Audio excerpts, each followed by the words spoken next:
Silence had reigned in the throne room for 800 years. The last person to call him by name had died right on the steps of the throne and crumbled to ashes. He watched, motionless, because he had forgotten how to move for any purpose. Zarkael the Silent sat upon the throne of the Black Citadel and contemplated the void. Lord of the Seven Abysses, he who split the heavens, devourer of epics. 243 titles are carved in stone on the walls, and he no longer remembers half of them. They sound like the names of other people's children, as if they were yours, yet they mean nothing.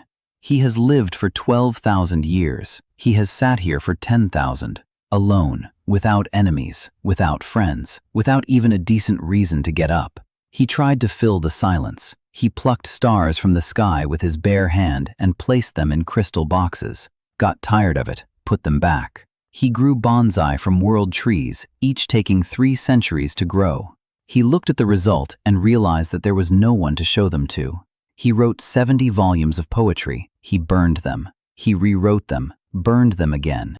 He played chess against himself with pieces the size of mountains. White always won because he rooted for white. It wasn't fair, but there was no one to argue with. And then, this morning, a thought occurs to him, quiet as a whisper. If he spends one more day here, he'll shatter the planet. Not out of malice, out of boredom, just so something would happen. And that thought terrifies him, not because he feels sorry for the planet, but because he means it. Zarkael stands up. For the first time in 400 years, the stone beneath his foot cracks with a single step. He looks at his hands, hands that have broken gods, hands that have held stars, hands with nothing to do. And then he squeezes the power, all of it. 12,000 years of accumulated power into a tiny point deep inside. It hurts. For the first time in millennia, he feels pain, and it is wonderful. The mask of absolute concealment falls over him like a second skin. He created this spell himself 6,000 years ago out of boredom. He never thought he'd use it on himself. The horns dissolve. The black armor of living darkness is drawn beneath his skin. His eyes go dark.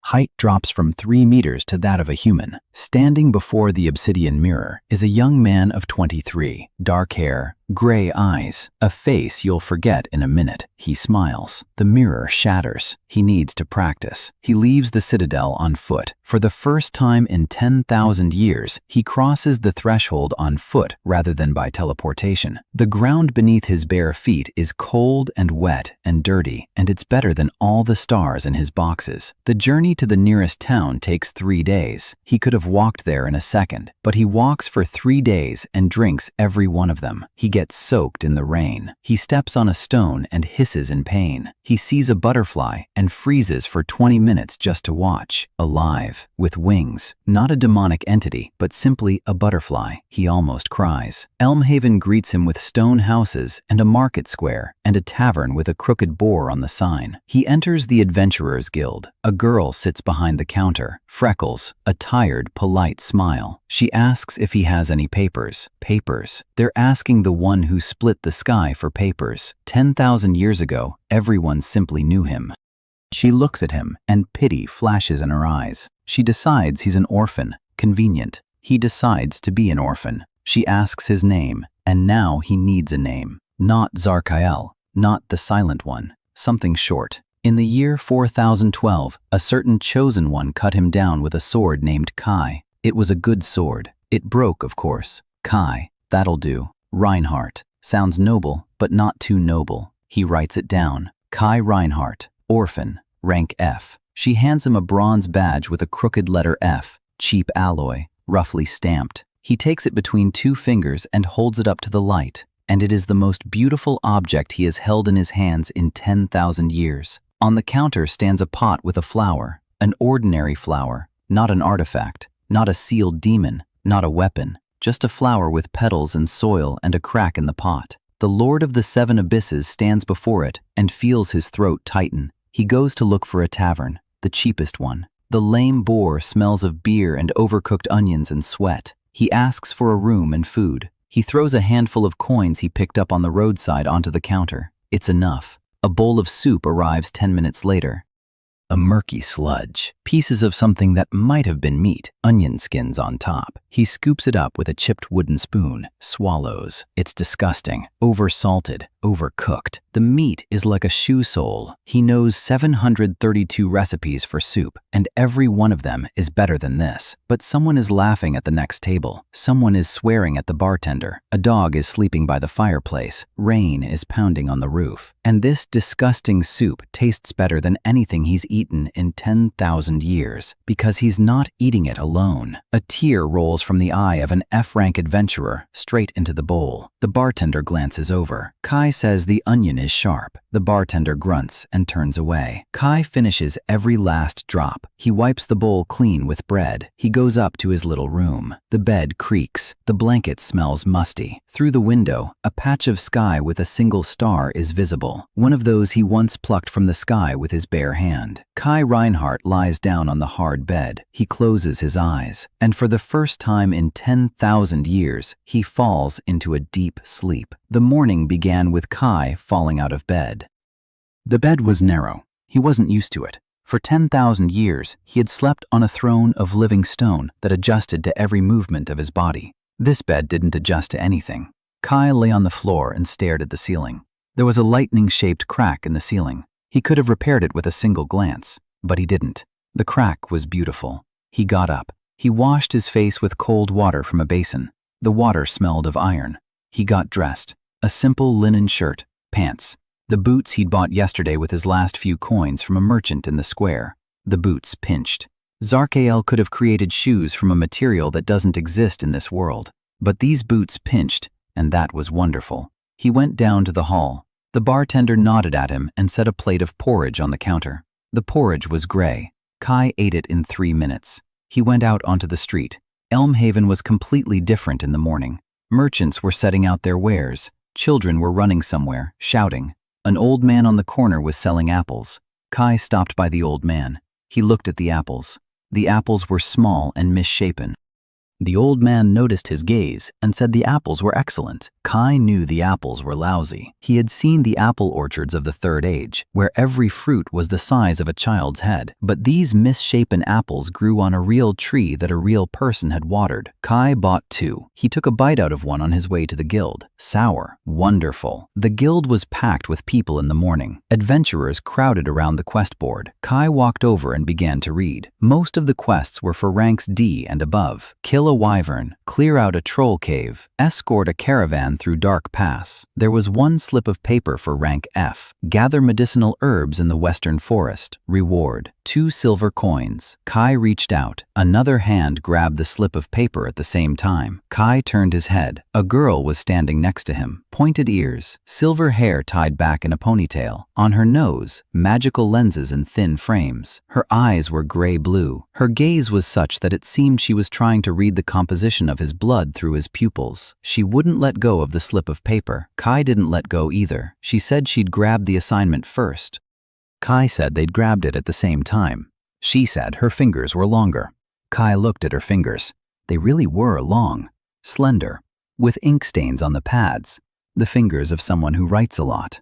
The girl behind the counter looked up and said that the assignment was a group project designed for 2 to 4 people. Both turned to her, then to each other. The girl with the pointed ears adjusted her glasses and said that was fine, but she would be the leader. Kai nodded. He didn't care who was the leader. 12,000 years ago, he had commanded armies that stretched to the horizon. Now he was glad that someone else would decide where to go.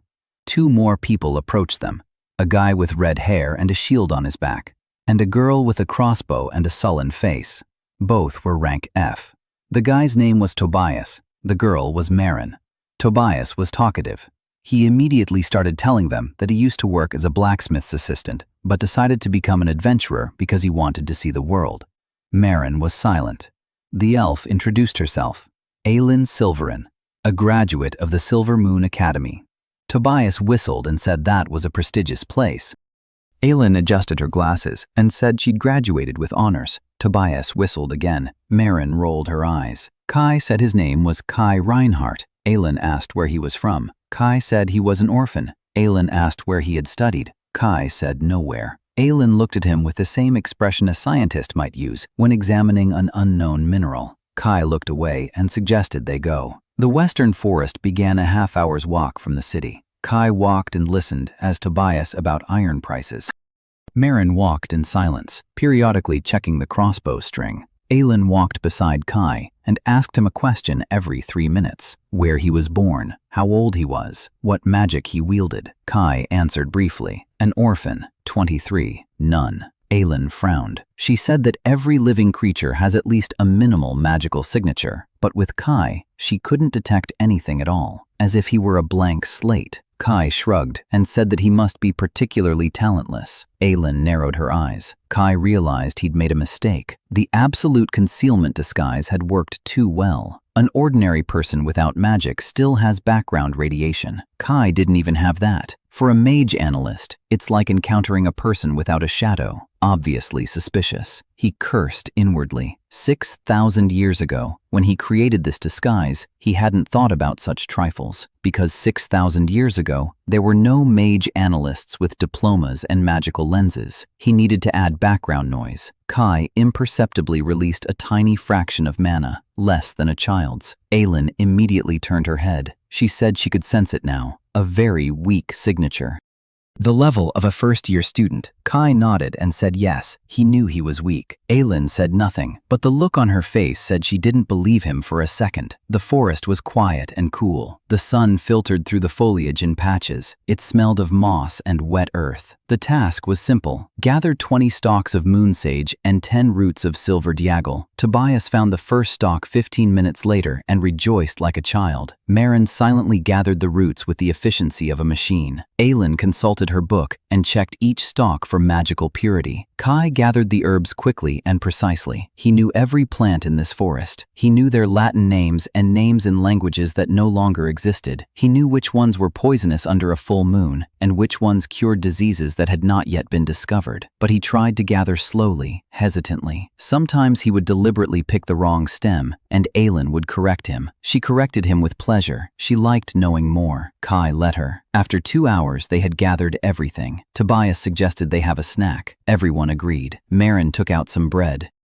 Tobias took out some cheese. Aelin took out an apple. Kai looked in his bag. It was empty. He had forgotten to bring food. For 12,000 years, he hadn't needed food. The body of the demonic lord fed on the mana of the universe. But Kai Reinhardt's body wanted to eat. His stomach made a sound that would have caused an earthquake in the throne room of the Black Citadel. Tobias laughed and broke off a piece of cheese for Kai. Kai took it and said thank you. It was a strange feeling. Who had given him food? Just like that. Not out of fear, not out of submission. Simply because Kai didn't have any, and Tobias did. Kai took a bite of the cheese. Cheap goat cheese. Slightly sour, slightly salty. The best cheese of his life. Aelin sat across from him and looked at him over her glasses. She said she'd noticed something. When Kai was gathering herbs, he hadn't once looked at the field guide. Kai said he had a good visual memory. Aelin said they'd only received the field guide that morning. Kai froze. Aelin waited. Tobias was chewing. Marin was checking her crossbow. Kai said he'd seen similar herbs before when he lived in a village. Aelin asked which village. Kai said he didn't remember. He's an orphan, after all. Aelin jotted something down in a small notebook. Kai thought that this elf would cause him more trouble than the 7 gods had 10,000 years ago. The next morning, Kai found a new slip of paper on the bulletin board. The village of River Ford. The water in the well has turned black. The livestock is sick. The village elder is asking for help. Quest rank F. Reward 5 silver coins. A note at the bottom in small handwriting. The local mage examined it and said it's a curse. A priest from the capital is needed. Wait time, 7 days.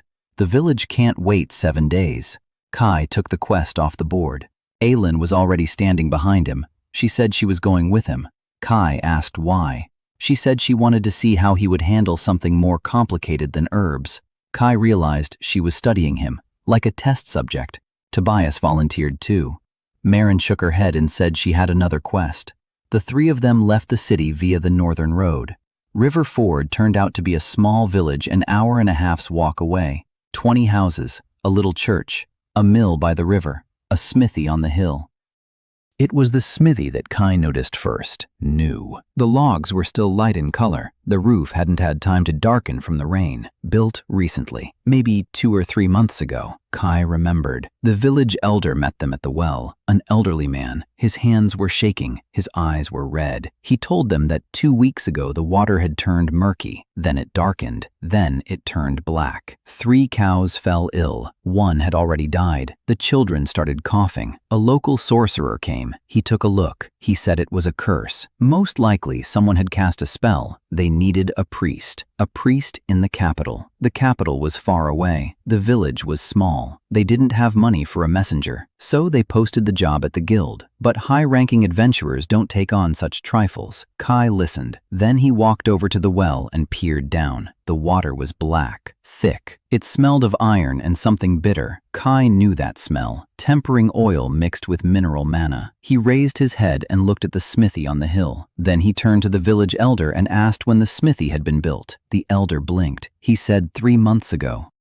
A young blacksmith had arrived. A good guy, hard-working, charges cheap. Kai asked if the blacksmith had an apprentice. The elder said he did. A young man from the neighboring town, hard-working too. Kai nodded. Aelin looked at him. Tobias scratched the back of his head. Kai said he'd go take a look at the smithy. Aelin said she'd go with him. Tobias said he'd stay with the village elder, because the old man looked like he was about to collapse. Tobias sat the village elder down on a bench and started asking him about the cows. Tobias is a good guy. Kai and Aelin climbed the slope to the smithy. The blacksmith was working. The hammer blows rang out rhythmically. Kai walked in. The blacksmith looked up. A young man in his 30s, broad shoulders, an honest face. Kai introduced himself. He said he was from the guild. He'd come about the well. The blacksmith frowned and asked what the smithy had to do with it. Kai didn't answer. He looked around. The bellows, the anvil, the hardening vat, dark spots on the ground next to the vat, oily. Kai followed the stains with his eyes. They led to the back door. He went out through the back door. Behind the smithy was a slope.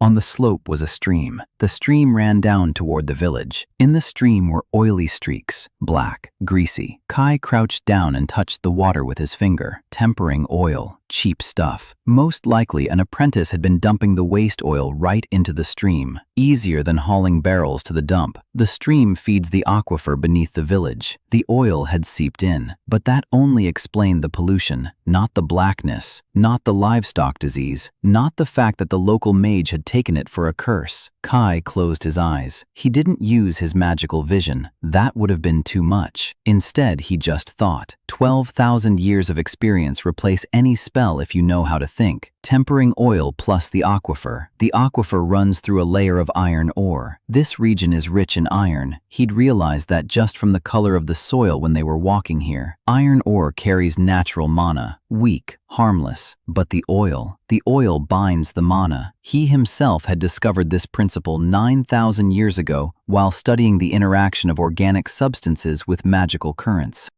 The oil had bound with the mana of the iron ore and created a compound that mimics a curse, a pseudo-curse. It looks like magic, it smells like magic, but it's not magic, it's chemistry. The local mage couldn't have known this. This principle was lost millennia ago. Kai opened his eyes. Aelin stood beside him. She was silent, waiting. Kai explained. The apprentice had poured the oil into the stream. The oil seeped into the aquifer. There, it reacted with the natural mana of the iron ore, a substance formed that poisons the water and creates the illusion of a curse. Aelin opened her mouth, closed it, opened it again. She asked how he knew that. Kai said he'd read it in an old book. Aelin asked which one. Kai said he didn't remember the title. Aelin took out her notebook again. Kai sighed. They found the apprentice behind the smithy, a boy of about 17, skinny, scared. When Kai asked about the oil, the boy turned pale. Then he confessed. The blacksmith had ordered him to dispose of the oil properly, but proper disposal cost money. The boy decided to save some. He'd been dumping it into the stream at night. He thought no one would notice. The blacksmith clutched his head.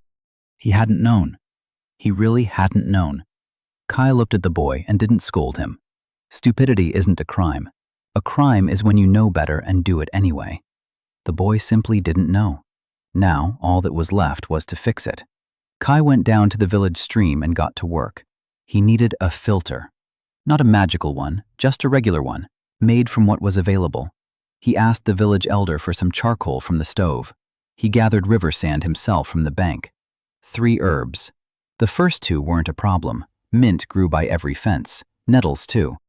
The 3rd herb was the problem. Kai knew he needed silver angelica, the very same one they'd gathered yesterday in the forest. In this world, it had been considered a useless weed for 600 years. But silver angelica absorbs metal-bound mana like a sponge soaks up water. This was known in the Second Age. Then it was forgotten. Kai went to the edge of the forest and found the right amount. He took the clay from the river. Ordinary clay. He kneaded it in his hands. And then a problem arose. The clay needed to be enchanted, just a little bit, to give it the ability to hold the filtered mana so it wouldn't seep back into the water. Without this, the filter would work, but not to its full potential. Kai looked at the clay. He looked at Aelin, who was standing nearby, recording his every move. He looked at the villagers who had gathered around. He couldn't use his own power, not even a drop. A leak would attract attention, but he could use someone else's. Kai turned to Aelin and asked her to cast the simplest mana stabilization spell on the clay, first-year academy level. Aelin raised an eyebrow. She asked why. Kai explained that the clay would hold the filtered substance,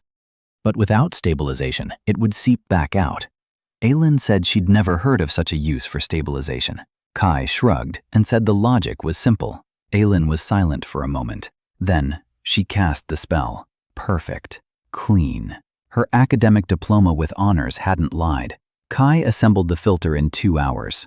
Charcoal, sand, layers of herbs, enchanted clay as the binding agent. He set it at the mouth of the clo, just before the spot where the water flows into the aquifer. He asked the village headman to wait until morning. By morning, the water in the well would be clean. The headman didn't believe him, but he had no choice. They stayed for the night. The village gave them a room in the headman's house. Tobias fell asleep instantly. He snored so loudly the walls shook. Kai lay there staring at the ceiling. Aelin sat in the corner, writing in a notebook by candlelight. Kai asked what she was writing. She said she was keeping a research journal. Kai asked what she was researching. She turned toward him, the candlelight in her lenses. She said she was researching an anomaly. Kai asked what kind. Aelin said his. Kai closed his eyes and thought he should have chosen a different profession. In the morning, they came to the well. The village elder was already standing there. He hadn't slept all night. The water in the well was clear, not just clear, it was cleaner than before the contamination. The silver angelica had drawn out not only the pseudo-curse, but also the old impurities that had accumulated over the years.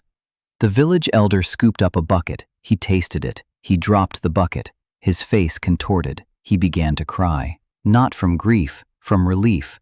3 weeks of nightmare had ended in a single night. The villagers gathered around. Someone was shouting. Someone was hugging the village elder. A woman holding a sick child scooped up some water and gave it to the baby. The child drank greedily. Kai stood to the side. Tobias slapped him on the shoulder and said it was cool. Kai said it was obvious. Aelin stood nearby. She didn't say anything, but she looked at Kai the way an astronomer looks at a star that isn't in any catalog, with hungry amazement. Kai turned away and went to pack his things. On the way back, Aelin walked silently beside him. Tobias chattered for both of them.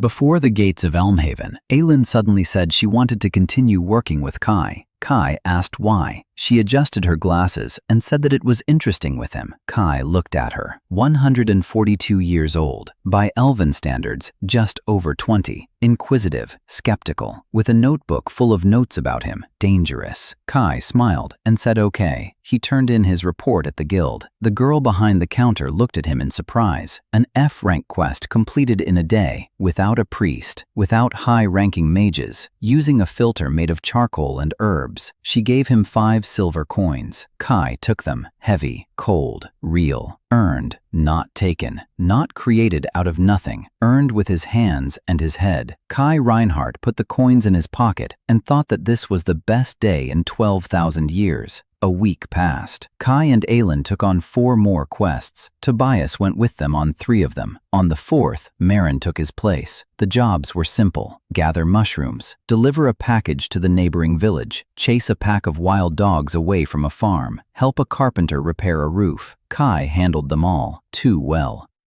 He found the mushrooms in 20 minutes, while the others searched for an hour. He carried the package without getting out of breath, even though they walked all day. He calmed the wild dogs with a single glance. They simply lay down on the ground and whimpered.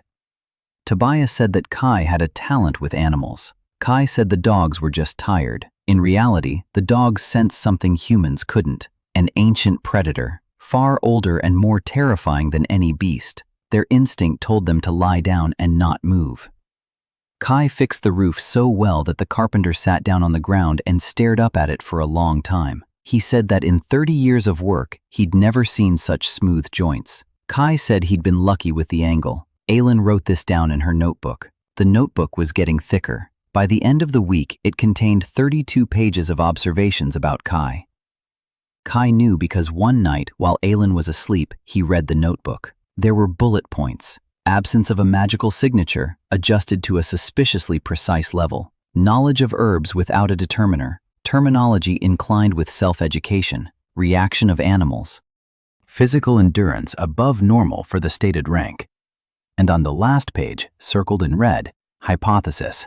The subject is not who they claim to be. Further observation required.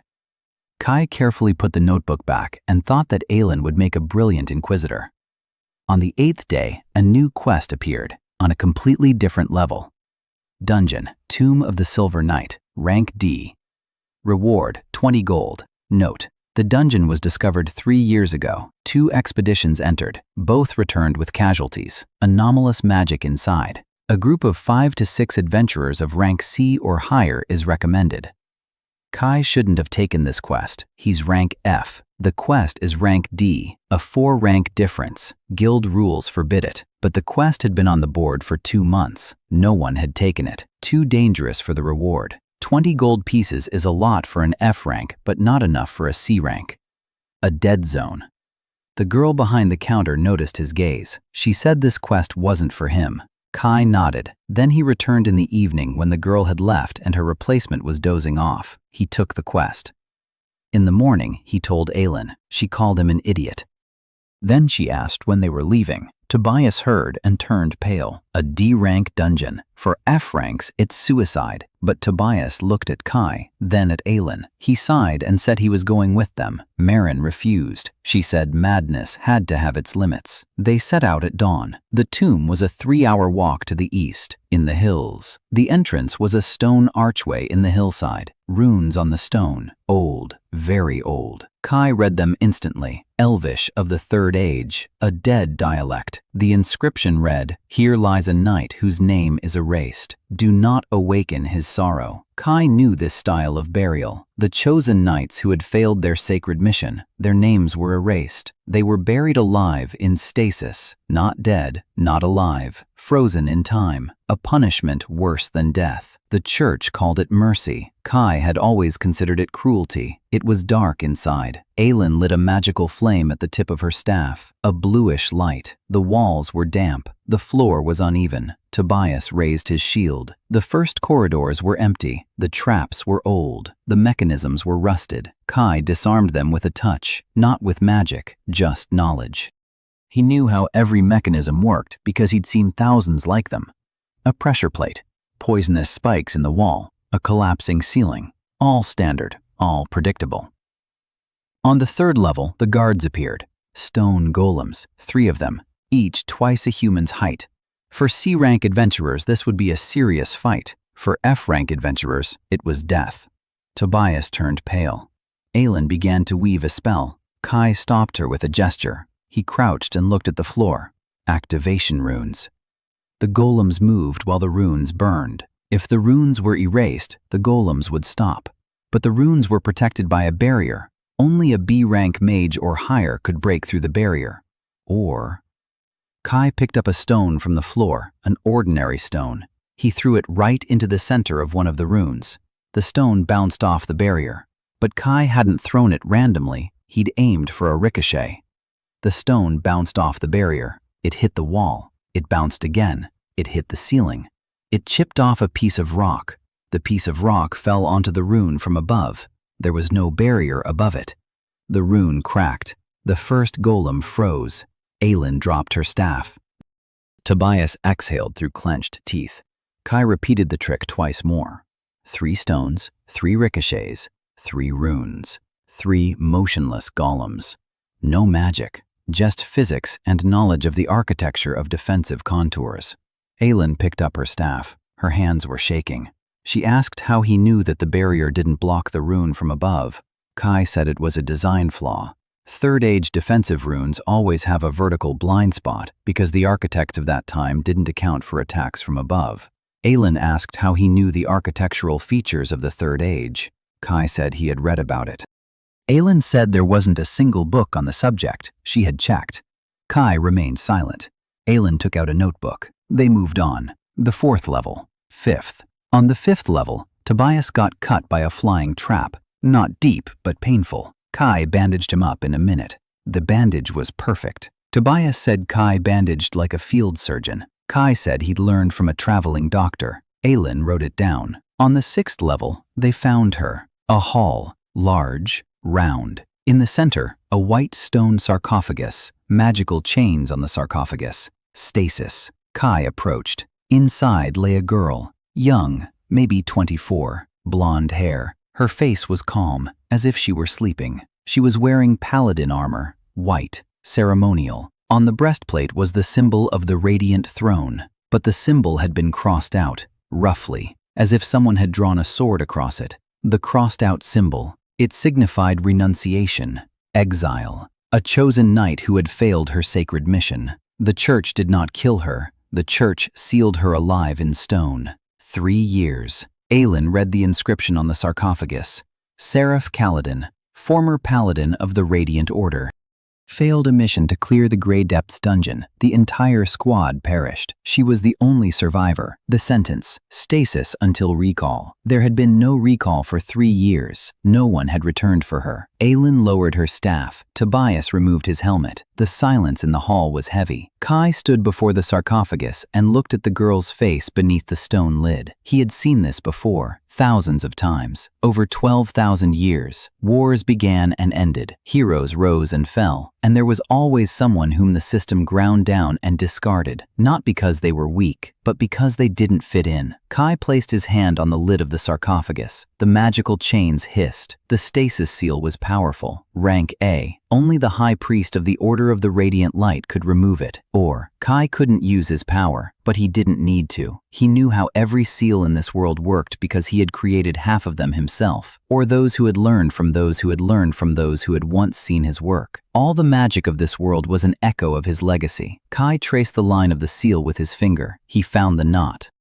Every seal has a knot, a point of vulnerability, not a mistake, an intentional element, so that the seal could be removed when the time came. He pressed it. The chains crumbled. The light went out. The lid of the sarcophagus trembled. It shifted, and the girl inside opened her eyes. Her eyes were blue, light, like ice on a mountain lake. They stared at the ceiling without seeing it. Then they blinked. The girl sighed, her first breath in 3 years. It was raspy, ragged, as if her lungs had forgotten how to work. She turned her head. She saw Kai. Her hand twitched toward her belt. There was no sword there. The sword lay nearby in the sarcophagus, but her muscles remembered. Her body remembered. 3 years ago, she had fallen asleep in battle. Her body thought she was still in battle. Kai didn't move. He didn't back away. He just stood there and waited. The girl looked at him, at his bronze badge with the letter F, at Aylin with her staff and notebook, at Tobias with his shield and open R. She asked what year it was. Aylin told her. The girl closed her eyes. 3 years. She had been trapped in stone for 3 years. When she opened her eyes again, there were no tears in them. Only emptiness. She sat up. Her movements were stiff. Stasis preserves the body, but the muscles haven't worked for 3 years, and it shows. She tried to stand. Her legs wouldn't hold her. She started to fall.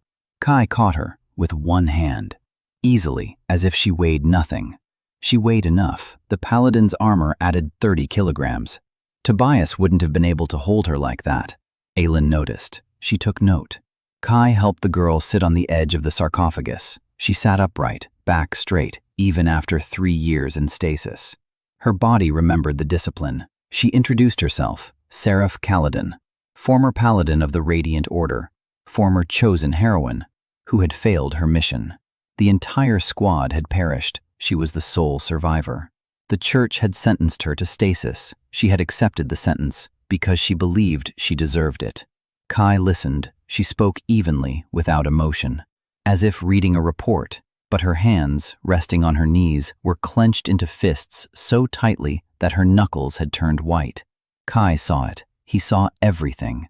12,000 years of reading people, every gesture, every micro-movement. She didn't accept the sentence because she considered herself guilty. She accepted it because she saw no point in living any longer. Her squad was her family. Her family was gone. The god she prayed to didn't answer. The order from whom she expected help had sealed her in stone. Why leave? There was no point. Kai took a water flask out of his bag. He held it out to her. She looked at the flask, then at him. She took it. She drank. Water dripped down her chin. She drank greedily. 3 years without water. Stasis doesn't kill, but it doesn't quench your thirst either. The body remembers thirst. Kai waited until she had finished drinking. Then he said they were going upstairs. Seraph asked why. Kai said because it was dark and damp and cold down here, and there was sunlight upstairs. Seraph looked at him. He said it so simply, as if the answer to the question of the meaning of life were the sun. She stood up. Her legs trembled but held her up. She took the sword from the sarcophagus, out of habit, not because she was going to fight. They went upstairs. Tobias led the way. He checked the traps that Kai had already disarmed on the way down. Aelin walked beside Seraph and held her by the elbow when she staggered. Kai brought up the rear. He watched Seraph's back, the crossed-out symbol on her armor. 10,000 years ago, the Church of the Radiant Throne had joined forces with the gods to destroy him. Their paladins were the first to attack. Their swords sang hymns as they cut him down. Their prayers burned with white flame. He remembered every blow, every face, and now one of their paladins walked ahead of him on trembling legs, broken by her own church, cast out by her own god. The irony was too bitter to be funny. The exit from the dungeon was flooded with light. Seraph stopped at the threshold. The sun. She hadn't seen it in 3 years. She stood and looked up. Her face was motionless. Her back was straight. Her hands were at her sides, like at a military drill. But a tear rolled slowly down her cheek. Just one. She didn't wipe it away. Tobias delicately turned away. Aelin took off her glasses and wiped the lenses. Kai stood and waited. He knew how to wait. 3 days, 3 years, 3 millennia. It wasn't hard. Seraph turned to him and asked what now. Kai said that now they were going into town, and that on the way there would be a village where they could have lunch. Seraph said she had no money. Kai said he had 5 silver coins, enough for everyone. Seraph said she couldn't accept it. Kai said it wasn't charity, but an investment. If she ate and regained her strength, she'd be able to help on missions and earn her keep.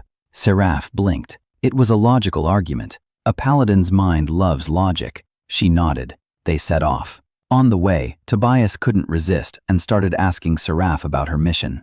Aelin shot him a look. Tobias apologized. Seraph said it was fine. She told them, briefly, dryly, the Grey Depths dungeon, an A-rank mission, a squad of 6, 5 paladins and 1 priest. They were told there was a relic from the First Age inside. The church wanted it. There was no relic inside. Inside was a demonic guardian, an old one, a very old one. One whose level wasn't even in the classification. 5 died within the first 3 minutes. Seraph survived by chance. The ceiling collapsed between her and the guardian. She carried the priest's body outside. The rest remained inside. The church accused her of cowardice. She didn't run. She wanted to go back.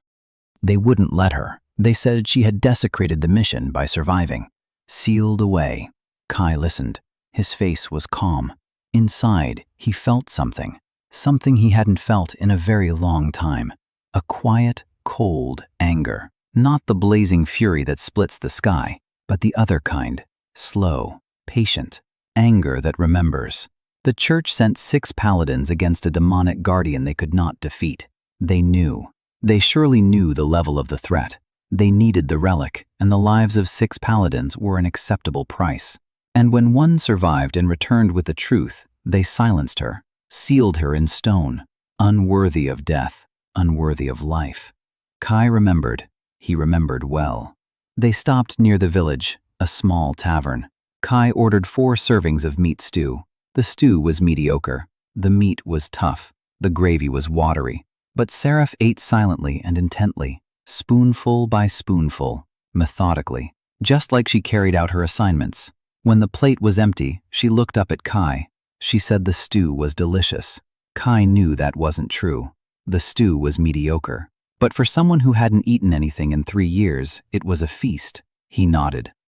They returned to Elmhaven by evening. Kai handed in the assignment. The girl behind the counter looked at Seraph, then at the assignment, then at Kai. She said the mission was to clear the tomb of monsters, not to free the prisoners. Kai said there were no monsters, there were only golems, and the girl in the sarcophagus, and that he saw no reason to leave a living person locked in stone. The girl behind the counter hesitated. Formally, Seraph had been condemned by the church. Freeing her meant violating the church's sentence. That was serious. Kai said the church's sentence called for stasis until revoked. In 3 years, no one had come. Either the sentence had been forgotten, or its enforcers had forgotten it too. In any case, a person shouldn't rot in stone forever. The girl behind the counter looked at Seraph. Seraph stood straight, sword at her belt. Her face was stony, but alive. The girl behind the counter sighed and issued Seraph a temporary status as an unattached adventurer. Rank to be determined later. Seraph took the paper. Her hands didn't tremble. Kai led everyone to the lame boar. He booked 2 rooms, one for himself and Tobias, one for Aelin and Seraph. 4 silver coins remained, enough for 3 days. Then they'd need a new assignment. Over dinner, Tobias recounted how they had reached the 6th level and how Kai had neutralized 3 golems with stones. Seraph listened and occasionally turned her head toward Kai. Kai ate his soup and pretended not to notice. Aelin wrote in her notebook, a new entry. Subject removed the A-rank stasis seal without magic, without tools, with a single touch. Knew the exact location of the vulnerability node. That's impossible without access to the Radiant Order's restricted archives.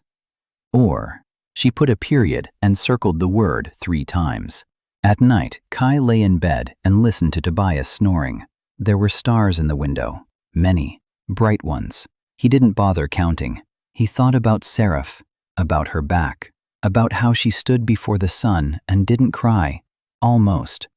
10,000 years ago, he watched as the armies of the gods marched against him.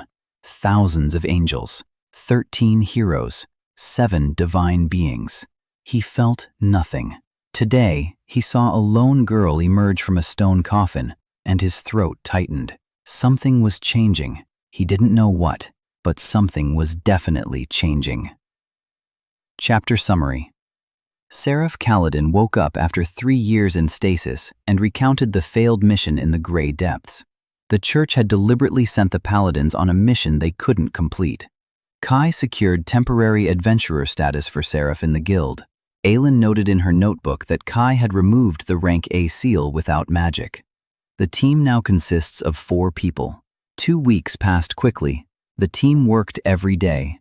The rank F quests were finished. They moved on to rank E. Clearing out rat burrows under a merchant's warehouse. Escorting a grain convoy. Searching for a missing sheep in the western forest.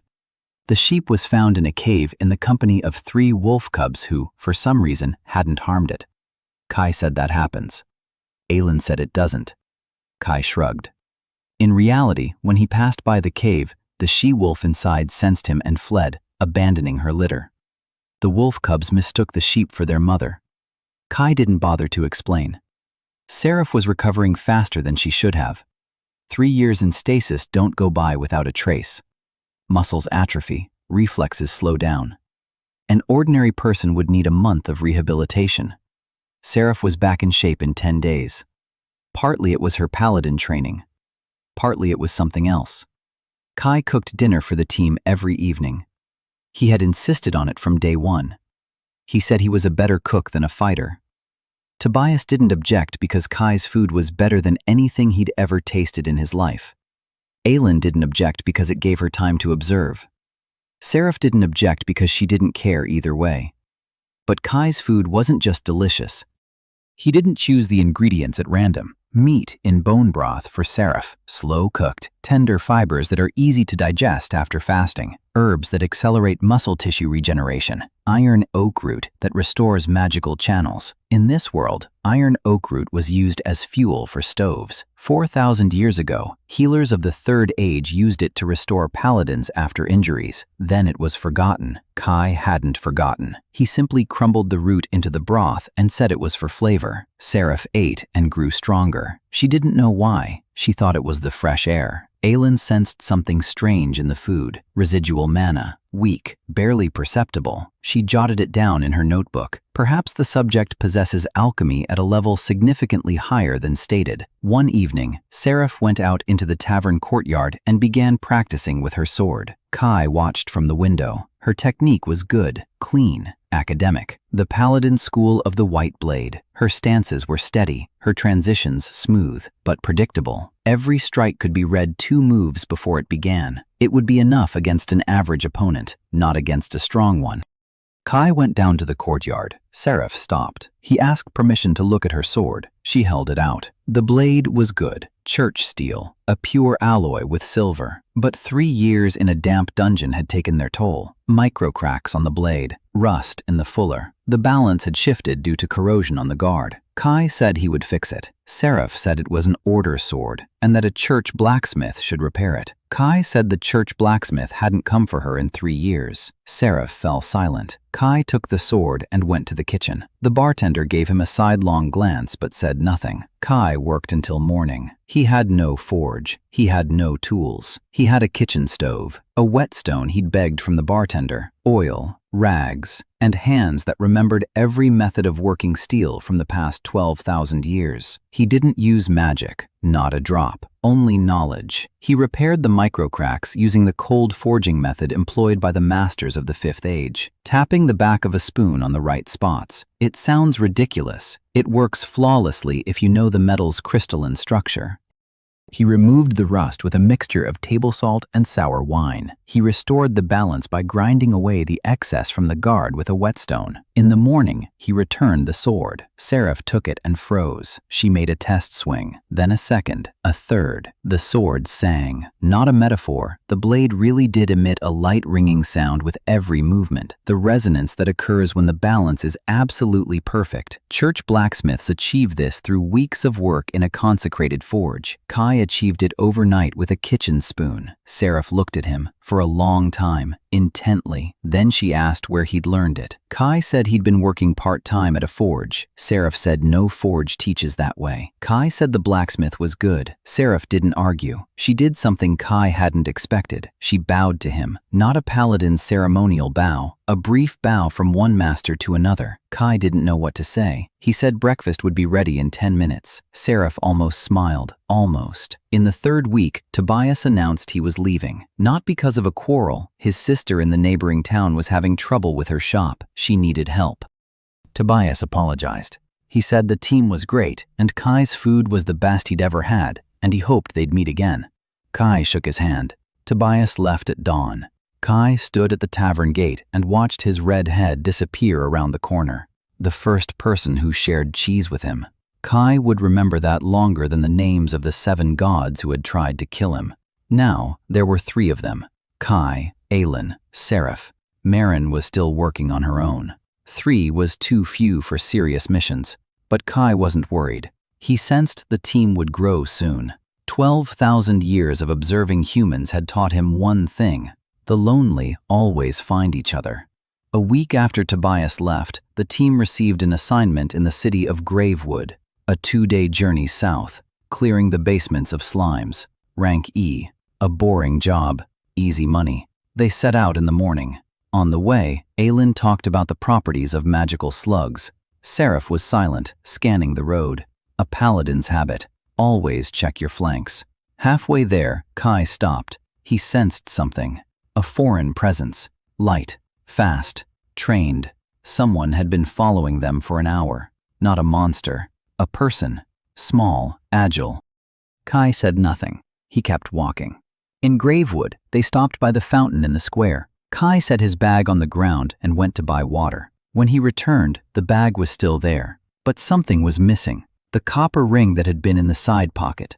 The ring was old, very old. Kai had worn it for 12,000 years. It did nothing, just a ring, copper, darkened by time. He used to wear it when he wrote poetry in the ciudad because it felt pleasantly cool against his finger. He had applied the camouflage to the ring carelessly. It looked like an ordinary copper trinket, but inside, at the molecular level, his aura was imprinted in the metal's structure. 12,000 years of wear. Copper absorbs. Kai sat down calmly on the edge of the fountain and waited. Aelin asked what was wrong. Kai said nothing. After 20 minutes, a figure darted out of the alley. Small, skinny, a hood pulled down over its face. The figure ran straight toward them, fast, angry. She ran up to Kai and threw the ring in his face. Kai caught it. The ring was hot. The figure pulled back her hood. A girl, young, maybe 19, slightly pointed ears, a half-elf, red hair cut unevenly, green eyes, angry, red burn marks on the fingers of her right hand. She said it wasn't an ordinary ring. Kai said it was ordinary, copper. She said that ordinary copper doesn't burn your fingers. Kai said she might be allergic to it. The girl bared her teeth. She said she'd been stealing since she was 6 and wasn't allergic to a single metal in all 6 kingdoms. Kai looked at her fingers. The burns weren't severe. Redness, minor blisters. The ring had reacted to a stranger's touch. Minimal protection. He didn't even remember putting it on her. He must have done it automatically 5,000 years ago. The girl demanded an explanation. Kai said he didn't know. Maybe the ring was enchanted. He'd bought it at the market. The girl, her eyes, she didn't believe him. Aelin looked at the girl and at the ring, and that same inquisitive spark lit up in her eyes. Seraph placed her hand on her sword, just in case. The girl introduced herself. Lyri Nighthawk. Profession, she hesitated, said she was a freelancer. Seraph said she was a thief. Lyri said that was a crude oversimplification. She was a specialist in acquiring valuables under restricted access conditions. Kai almost laughed. He held back. Lyri said she was interested in the ring, not to sell, to understand. She wanted to know why it had burned her fingers. That was unusual, and in her world meant valuable, and valuable meant dangerous. She wanted to know who she was dealing with. Kai said she could come with them if she wanted. Aelin turned to him with an expression that said he'd lost his mind. Seraph took her hand off her sword but didn't relax. Lyri looked at them. A trio. A guy without magical power, wearing a ring that burns thieves. An elf with a notebook and intelligent eyes.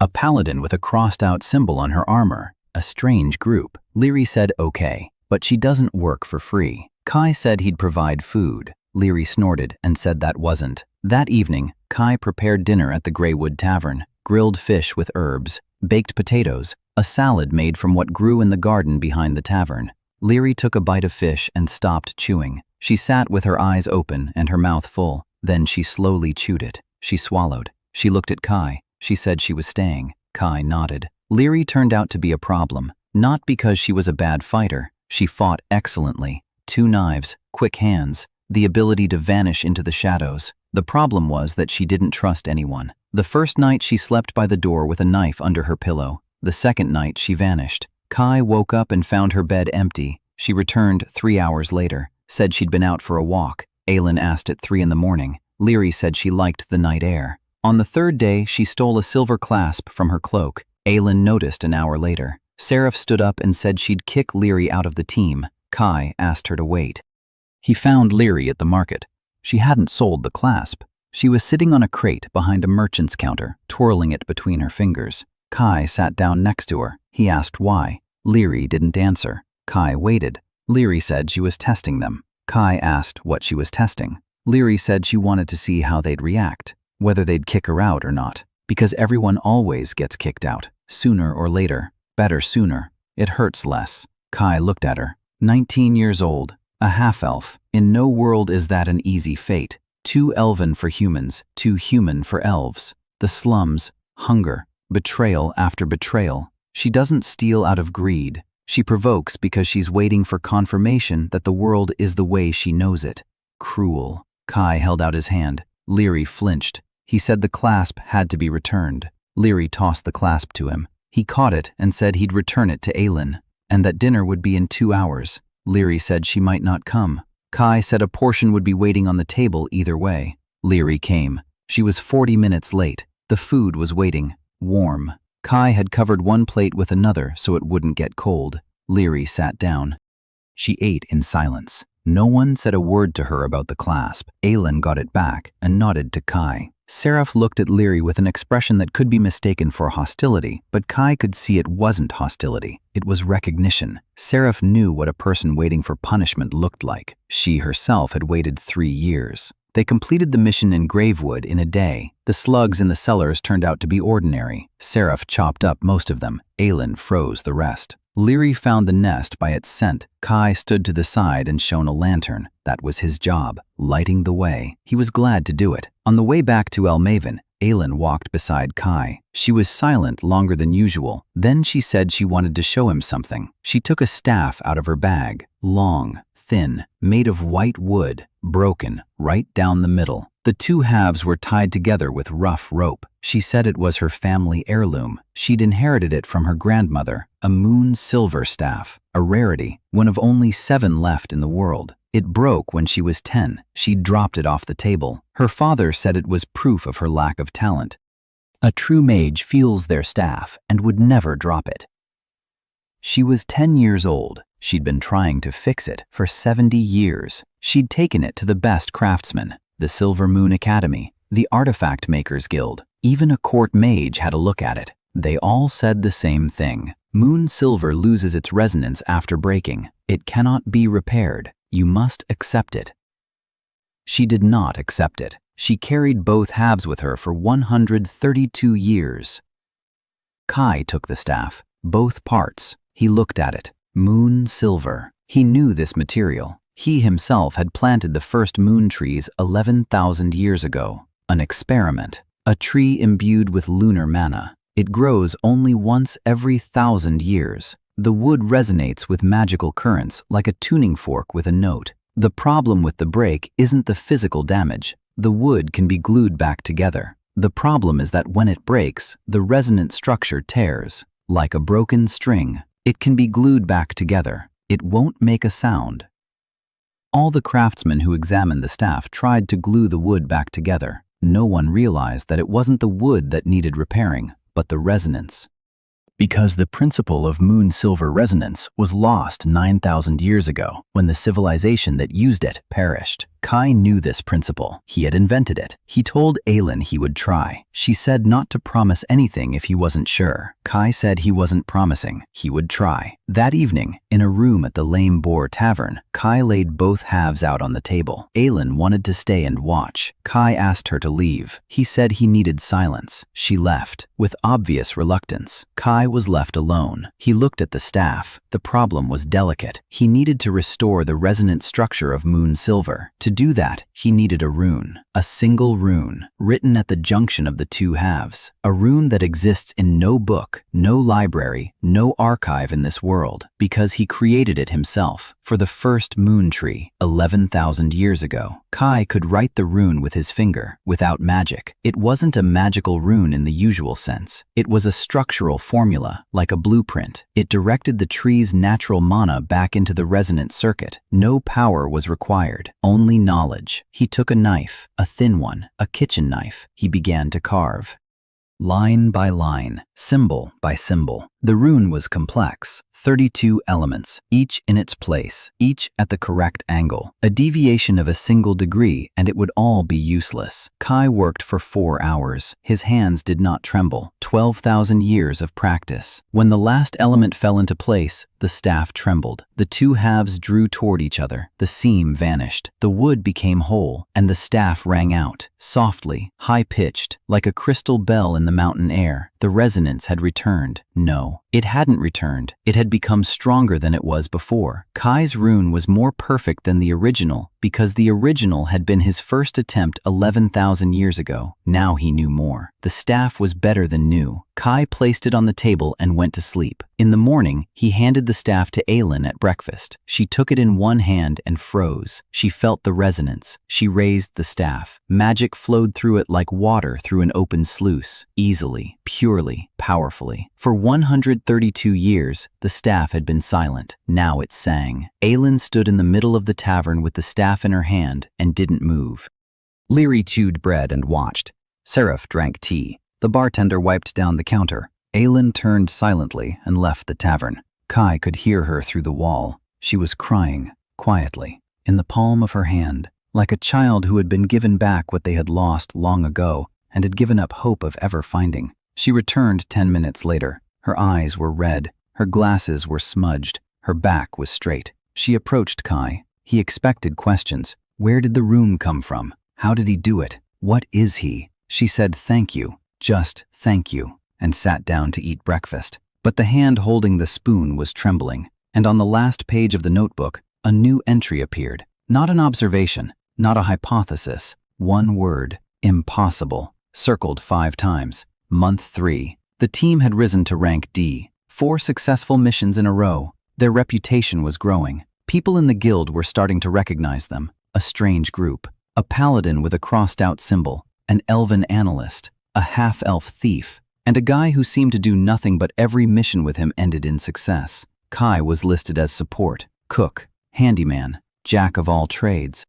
His name didn't appear in the reports. He made sure of that. Seraph got most of the credit for the combat part, Aylin for analysis, Leary for reconnaissance. Kai cooked dinner. Everyone was happy, except Aylin.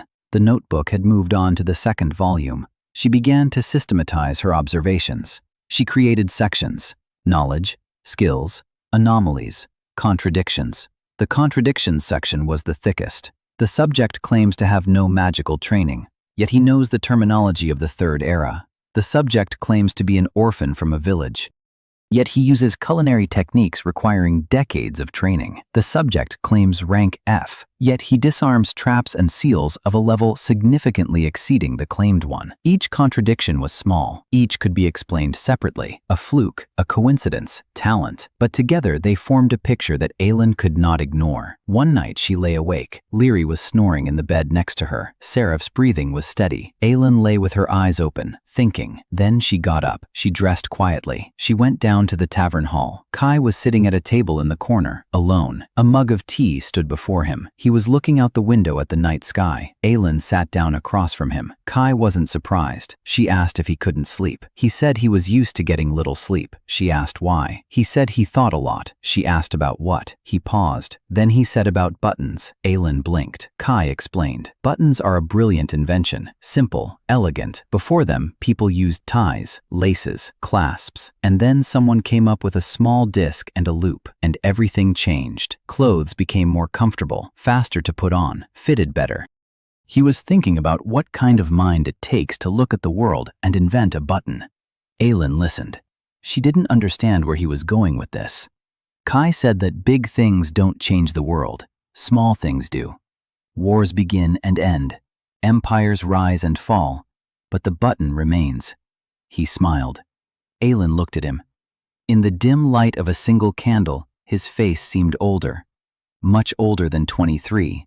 As if behind those gray eyes lay something infinitely ancient. Aylin asked who he was. Straight out. No beating around the bush. For the first time, she asked this not as a researcher, but as a human being. Kai looked at her. 142 years old. By elven standards, a child. By human standards, a wise woman. Inquisitive. Skeptical. Lonely. He could see it. A father archmage who considered her mediocre.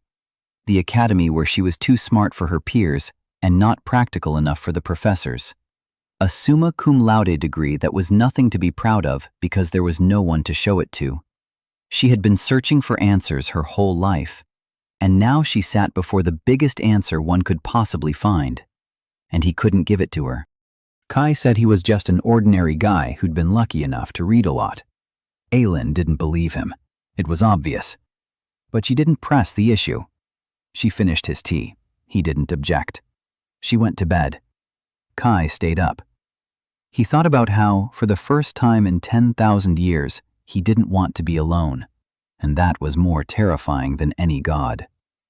The following week, the team took on a rank C mission, the first of their careers, clearing an abandoned mine of a goblin colony. 30 to 40 goblins. The leader was presumed to be rank C. The reward was 50 gold pieces. Serious money. Serious danger.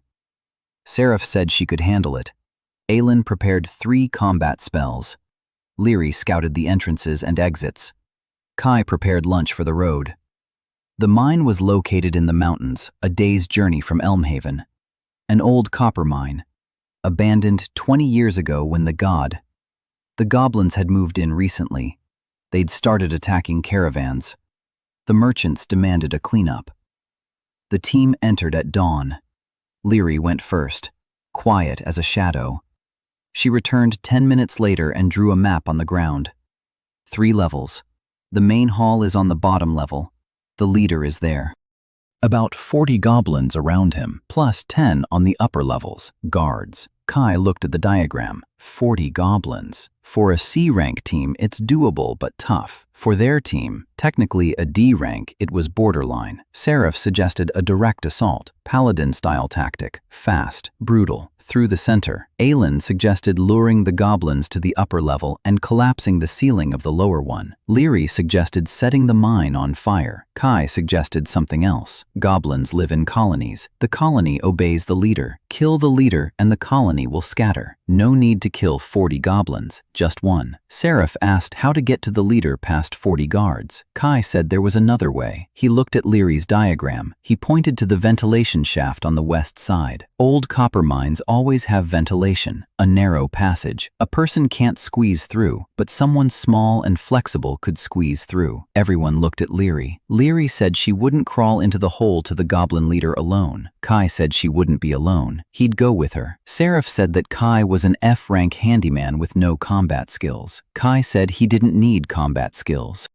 He needed a rope and a sack of salt. Aelin asked why. Kai explained. C-rank goblin chieftains are stronger than ordinary ones because of the magic stone they carry in their chests. A chest crystal, a source of power. Without the crystal, the chieftain becomes an ordinary goblin. A large one, but ordinary. The crystal is vulnerable to salt. A concentrated salt solution destroys its structure in minutes. Aelin asked how he knew that. Kai said he'd read it. Aelin stopped taking notes when he said that. She just sighed. They climbed down, Kai and Leary. The ventilation shaft was cramped, dark. It smelled of goblins. Leary went first. Kai followed her. They moved silently. Leary because she knew how. Kai because of 12,000 years of practice. The leader was in the main hall, a huge goblin, 2 meters tall, green skin covered in growths. A crystal glowed dimly in the center of his chest. Around him were about 30 ordinary goblins. Kai tied a bag of salt to a rope. He moistened it with water from a flask. The result was an improvised sling. Heavy, wet, salty. He told Leary she needed to distract the leader for 3 seconds. Leary asked how. Kai said she was a thief and surely knew how to draw attention to herself. Leary bared her teeth and said he'd regret those words. Leary leaped out of the vent onto the ledge. She whistled, loudly, piercingly. 30 goblins and the leader turned toward her. 3 seconds. Kai threw. The bag of salt struck the leader right in the chest, right in the crystal. The bag burst. Wet salt clogged the crystal. The leader roared, clutched his chest. The crystal hissed, began to crack. Black smoke poured from the cracks. The leader fell to his knees. The crystal crumbled. The leader became an ordinary goblin, a big one, an evil one, but ordinary. At that moment, Seraph entered through the main entrance, sword in hand, shield on her arm, a white cloak billowing. 1 strike. The leader fell. The remaining goblins stared at their dead leader, then at each other. Then they ran. In all directions, into the passageways, into the crevices, into the ventilation shafts. Leary barely managed to dodge the flood of green bodies. 5 minutes later, the mine was empty. Mission accomplished. 0 casualties. Resource consumption, 1 bag of salt.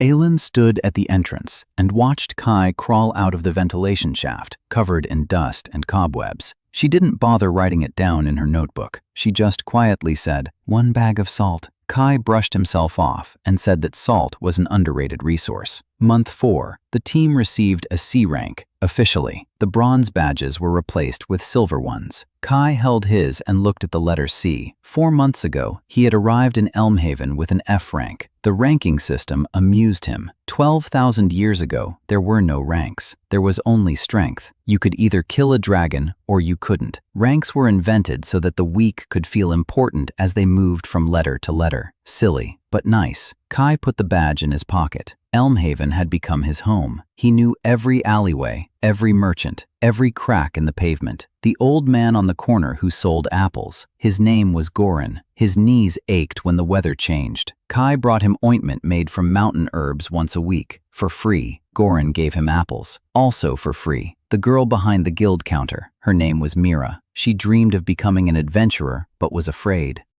Every morning, Kai told her that the forms she filled out saved lives, because without accurate information, adventurers would go on missions blindly. It was true. Mira smiled.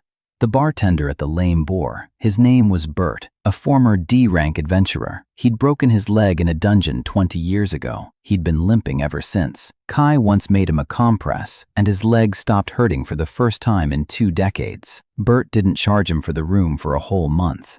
Kai lived, truly lived, among people, among the little things, among buttons and apples and creaky beds, and he was happy. But happiness, as he knew from 12 millennia of experience, never lasts long. The first sign came in the 5th week of the 4th month. The team was returning from a mission. Night, the forest. Leary walked in front. Seraph brought up the rear, Aelin and Kai in the middle. The road was quiet. Birds were singing. The moon hung over the trees. Then Kai stopped. He sensed something. Far away, very far away, at the edge of perception. Even through the masking, his senses were sharper than those of any creature in this world. He caught a fluctuation, a magical impulse, powerful, directed.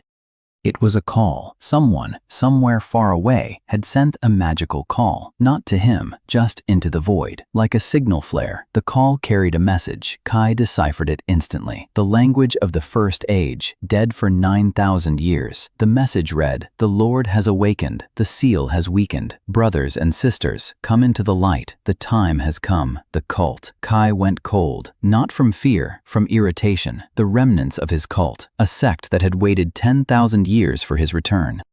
Fanatics who believed that the demonic lord would one day rise and bring about the end of the world. They were wrong about everything.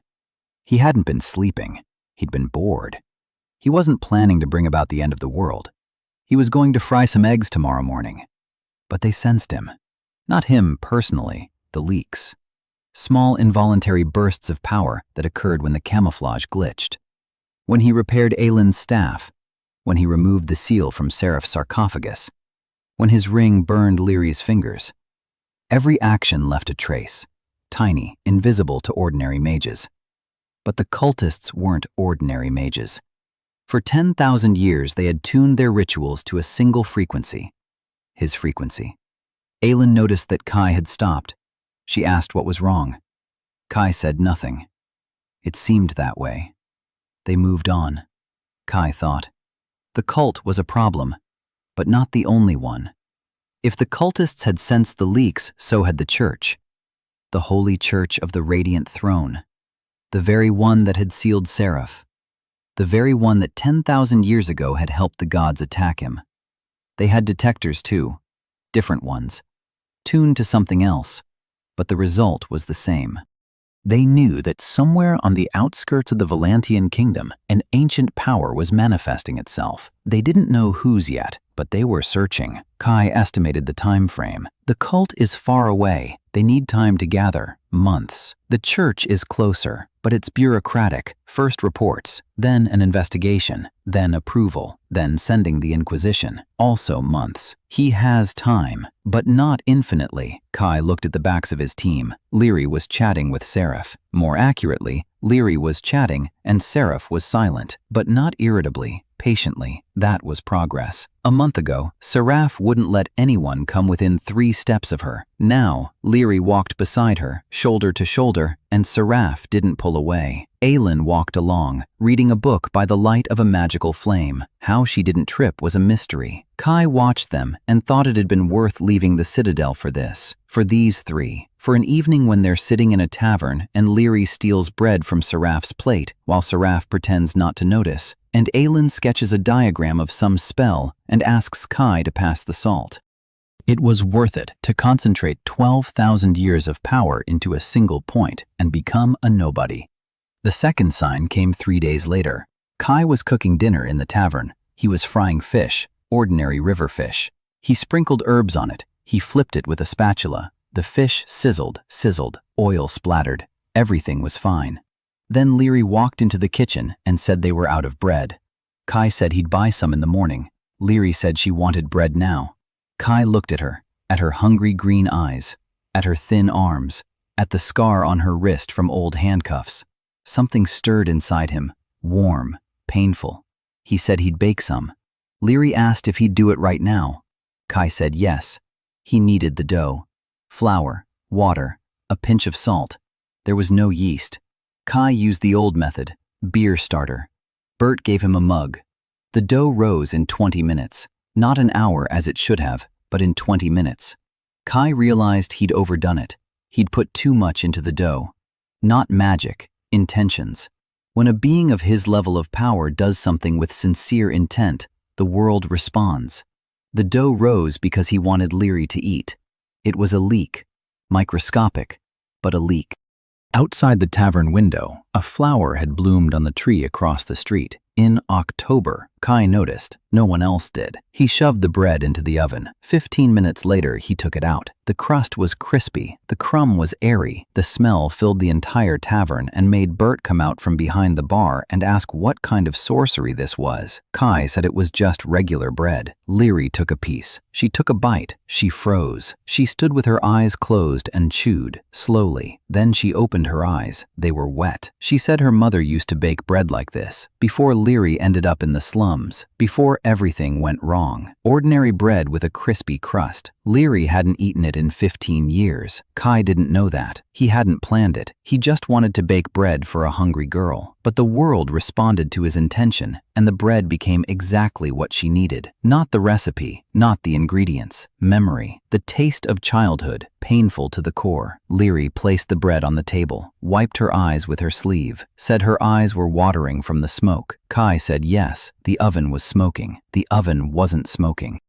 A second flower had bloomed on the tree outside the window. The 5th month. A merchant from the capital had arrived in Elmhaven, fat, cheerful, with a caravan of 6 wagons. He brought fabrics, spices, books, and rumors. The rumors were more interesting than the goods. The tournament of 1,000 blades was being prepared in the capital, an annual event, the main event of the year. Adventurers from all over the kingdom were flocking to participate. Prizes, glory, a higher rank. If Tobias were here, he would say this was the chance of a lifetime. Seraph said that tournaments were just for show. Aylin said that from a scientific point of view, it was interesting to observe fighting techniques. Leary said that tournaments drew crowds, and crowds meant full pockets. Kai said that there were surely good markets in the capital. The merchant told us something else. In a whisper, over a mug of beer in the corner, is true. The church has stepped up patrols. The Holy Inquisition has left the capital. 3 detachments, destination unknown, but they say they're looking for a source of anomalous magic. They say the church's detectors have picked up flashes on the outskirts of the kingdom.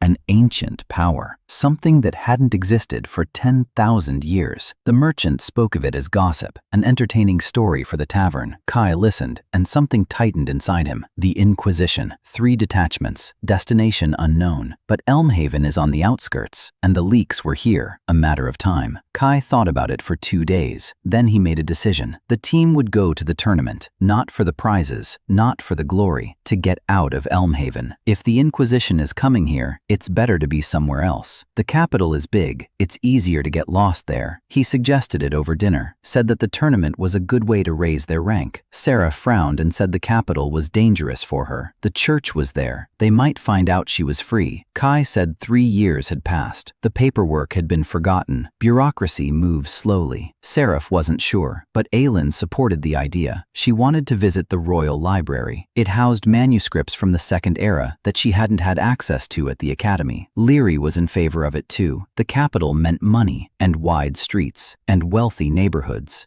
Kai looked at her with an expression that said he knew what she was thinking.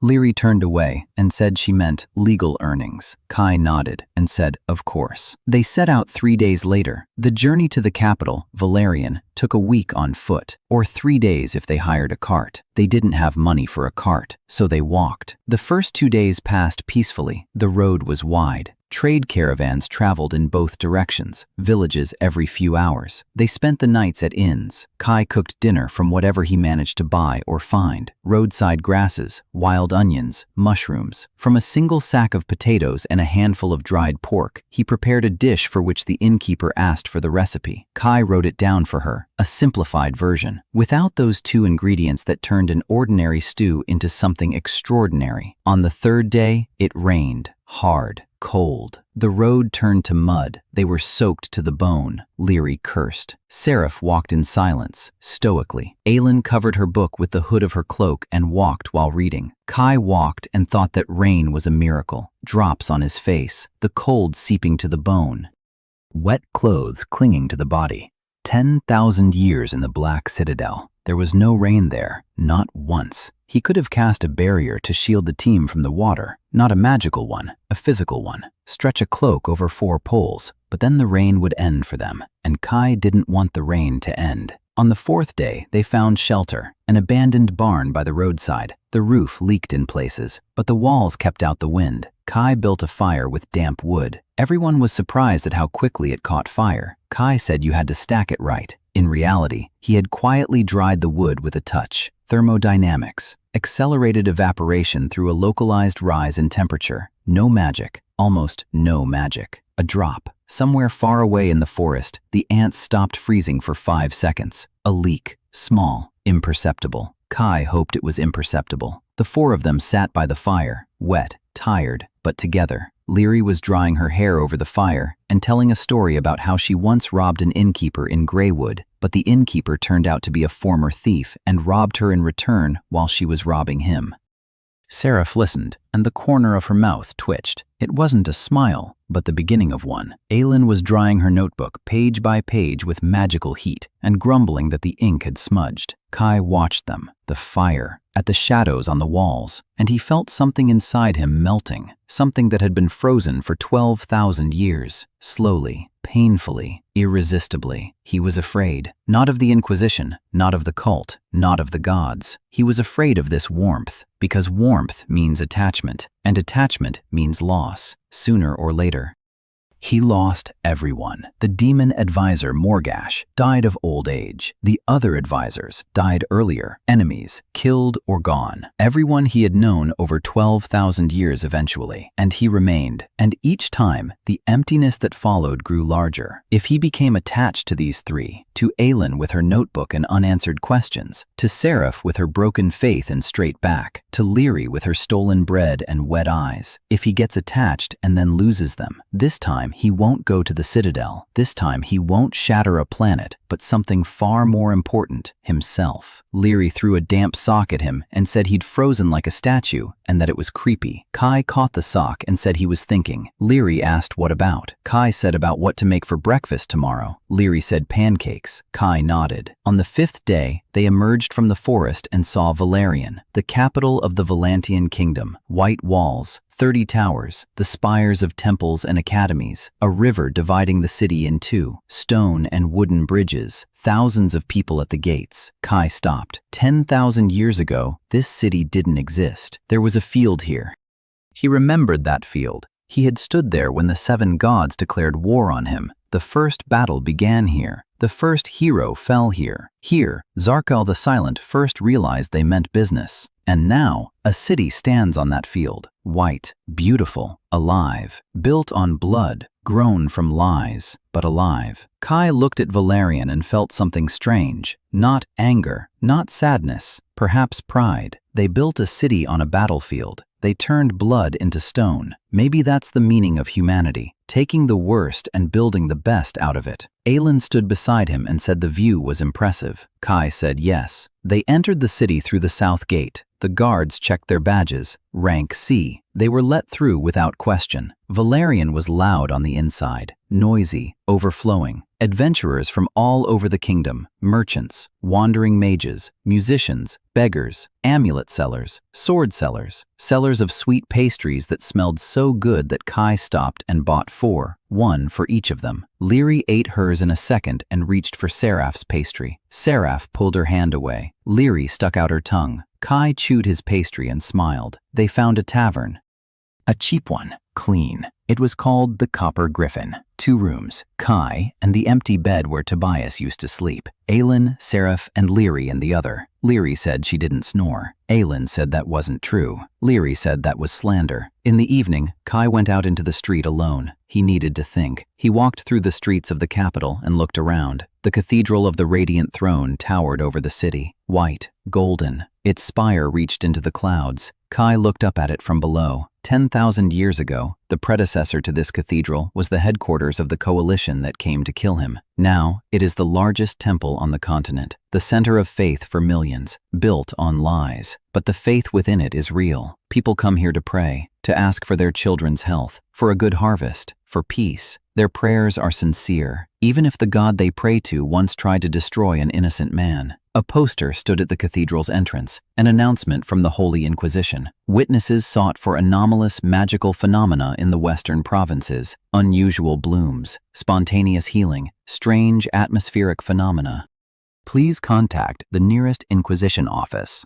Kai read it. Unusual blooming, the tree by the tavern, spontaneous healing, Bert's knee. They already knew, not who, but where. Kai tore down the poster, folded it, put it in his pocket. It wouldn't help. There were hundreds of such posters. But he felt a little better. He returned to the tavern. The crew was having dinner. Without him, Bert. Not Bert. The owner of the Copper Griffin. He cooked worse than Bert. All 3 looked at Kai with an expression that said the food was terrible and that they were waiting for him. Kai took off his jacket, rolled up his sleeves, went to the kitchen. 40 minutes later, a spiced roast chicken was on the table. Leary ate and moaned with pleasure. Seraph ate silently but quickly. Aelin ate and read at the same time. Kai sat and watched, and hid the Inquisition poster in his pocket. They don't know yet. He won't tell them. It's not time yet. Let them eat. Chapter summary. Kai learned that the Holy Inquisition is searching for the source of anomalous magic in the western provinces and decided to lead the team to the capital, Valerian, under the pretext of participating in the Tournament of 1,000 Blades. The capital is built on the site where the Great War of the Abyss began 10,000 years ago. Kai discovered Inquisition posters describing his leaks and kept this from the team. The Tournament of 1,000 Blades was set to begin in 3 days. Valerian was buzzing. Adventurers filled every tavern. Swordsmen trained in the streets. Mages cast fireballs for onlookers. Merchants tripled their prices. Kai signed the team up to participate. Team combat category. Teams of 4. Rank C and below. Seraph would be the fighter. Aelin would be support. Leary would be the flanker. Kai listed himself as the tactician. The girl behind the counter looked at his badge and asked if he was sure. Kai said yes. Kai spent the 3 days leading up to the tournament on reconnaissance. Not combat reconnaissance, culinary reconnaissance. He visited 12 markets and found spices he hadn't seen since the 4th era. Saffron from the southern islands. Black salt from volcanic caves. Dried wild lavender root. He bought them, sniffed them, and smiled like a child. Leary walked with him and grumbled that normal adventurers sharpen their swords before a tournament, not buy parsley. Kai said that parsley was more important than a sword. Leary said he was hopeless. Seraph trained in the tavern courtyard every morning, 3 hours. The sword rang out evenly and cleanly. After Kai repaired it, the blade became an extension of her arm. She could feel it. She didn't understand why, but she could feel it. Aelin sat in the royal library from morning till night. She returned on the first day with eyes ablaze. She said she had found a second-age manuscript on the interaction of organic substances with the mana of metals. Kai froze. The manuscript described the principle he had used at Riverford, the principle he himself had said he'd read about in an old book. Aelin placed the manuscript on the table. Yellowed pages, faded ink, text in a dead language. Aelin translated it, partially. The manuscript described a method for filtering water contaminated with magical impurities. Charcoal, sand, herbs, enchanted clay. Exactly what Kai had done. A coincidence, or perhaps not. Aelin looked at Kai and asked if he had read this manuscript. Kai said no. Aelin said that there was only one copy of the manuscript, and it was kept in the library's restricted collection, where only mages of rank A and above were allowed. Kai remained silent. Aelin sat down across from him. She took off her glasses, wiped them, put them back on. She said there were 2 possibilities. The first, Kai had accidentally reproduced a method lost 3,000 years ago. The second, he knew the method before he saw the manuscript, from a source that doesn't exist. Kai said he was lucky. Aelin said that luck has its limits. Kai agreed. Tournament day. The Valerian Arena, huge, stone, stands for 10,000 spectators. Sand on the floor, guild flags. There were 64 teams, 16 rounds until the final. The first fight was easy. A quartet from a provincial guild, 2 swordsmen, an archer, a mage. Standard formation. Seraph stepped forward. 1 strike, 2, 3. Both swordsmen on the ground. The archer fired. Aelin deflected the arrow with a shield of compressed air. Leary flanked him and knocked the bow out of his hand. The mage began a spell. Kai shouted to Seraph that the mage was left-handed and started with his right hand, meaning the spell would be directed to the left. Seraph moved to the right. The spell flew past. 1 flat-handed strike. The mage was on the ground. 30 seconds. The stands fell silent. Then they erupted in a roar. The second fight. The third. The fourth. Kai's team had won them all on the first day. Seraph was magnificent. Fast, precise. 3 years in stasis hadn't dulled her skills. Maybe even sharpened them. Her body was rested. Her reflexes were sharper. Aelin worked like clockwork. Shields, slows, precision strikes with compressed air. The moon's silver staff sang in her hands, more powerful than ever. Leary was a shadow, appearing and disappearing. Knives flashed. Opponents fell without knowing where the blow came from. Kai stood in the center and commanded, quietly, calmly. Precise instructions. The enemy is regrouping to the left. The mage is preparing a fireball. The shield-bearer has a weak right knee. Attack there. Every one of his orders was spot on. Every single one, without exception. The commentator in the stands called him a tactical genius. Kai thought that 12,000 years of observing wars gave him certain advantages in the local guilds tournament. That evening in the tavern, Leary was counting the prize money. Seraph was cleaning her sword. Aelin was writing in her notebook, the 3rd volume. Kai was cooking dinner. Everything was fine, almost. During the 4th match, Kai spotted someone in the stands, a man in a white robe with a golden symbol on his chest, the symbol of the Holy Inquisition. He was sitting in the upper tier and watching, not the arena, Kai. Kai didn't let on. He finished his dinner, waited until everyone was asleep. He went out onto the street. Valerian at night was quieter than during the day, but not empty.